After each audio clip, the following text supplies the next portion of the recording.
السلام عليكم ورحمة الله. النهاردة هنتكلم في الفيديو الثالث عن مرحلة تنشيط العضلات أو مرحلة التأسيس.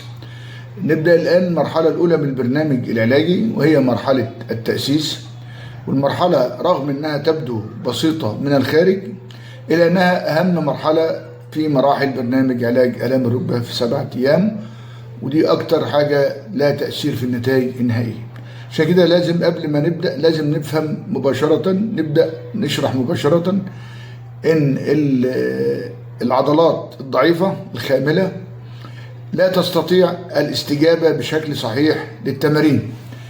التمارين لا تستجيب للتمارين المكثفة اللي هي بتحتاج أولا إلى إعادة إيقاظ الاتصال بين العضلة وبين الجهاز العصبي، وهذا ما تحققه تمارين مرحلة التأسيس.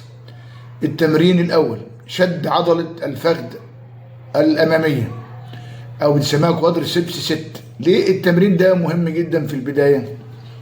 عضلات الفخذ الأمامية المعروفة طبيا بنسميها عضلة الكواد أو الكوادريسبس هي المسؤولة الرئيسية عن دعم مفصل الركبة وحمايته.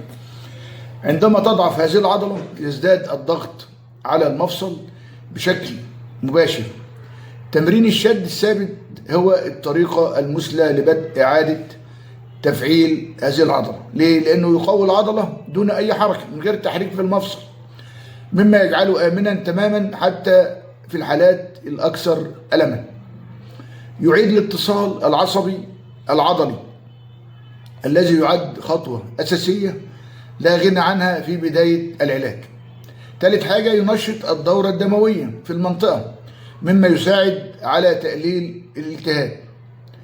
الشيء الرابع انه يحسن من استجابة العضلة للتمارين الاشد قوة بعد ذلك في المراحل التالية ان شاء الله. طيب بنعمل التمرين ده ازاي؟ هنقول طريقته خطوة بخطوة. هتنام على ظهرك بشكل مريح جدا على سطح يكون مستوي.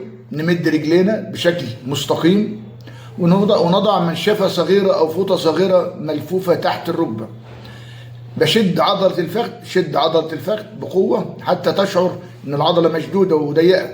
في نفس الوقت برفع الكعب قليلا من على الأرض أو أرفع القدم من على الأرض حوالي سنتيمترات قليلة، وحافظ على شد رجلي لمدة 5 إلى 10 ثواني وإحنا بناخد نفس طبيعي. بعدين أرخي العضلة، استريح 5 ثواني وأبدأ أكرر تاني. يعني ببدأ ب10 تكرارات في جلسة واحدة، وبعد كده بنزودها بالتدريج من 15 ل 20.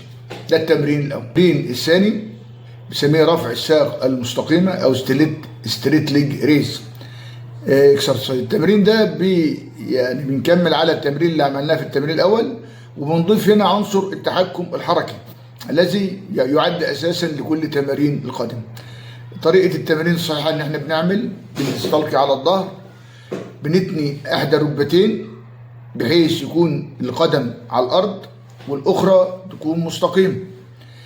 أشد عضلة الفخذ المستقيمة اللي هي مستقيمة، أشد عضلة الفخذ قبل ما أرفعها، ولازم لازم أشد العضلة قبل الرفع، وبعدين أرفع الساق المستقيمة ببطء شديد حتى تصل لمستوى الركبة المتنية. بحافظ على الوضع لمدة 5 إلى 10 ثواني، من 5 إلى 10 ثواني مع التنفس بانتظام. أنزل الساق ببطء شديد دون السماح لها أنها تسقط مرة واحدة. أكرر التمرين ده 10 مرات لكل ساق. حاجة مهمة برضو نحب نقولها، أنك ما تستعجلش النتائج. جسمك بيحتاج إلى وقت للتكيف مع هذه التمارين اللي هي بتبدو في البداية بسيطة، لكن هي بتبقى عبارة عن إن احنا بنبدأ نربط الاتصال العصبي العضلي، ونبدأ نعد الجسم للتمارين أو نعد العضلات للتمارين اللي أشد يعني صعوبة أكتر في المرحلة اللي بعد كده.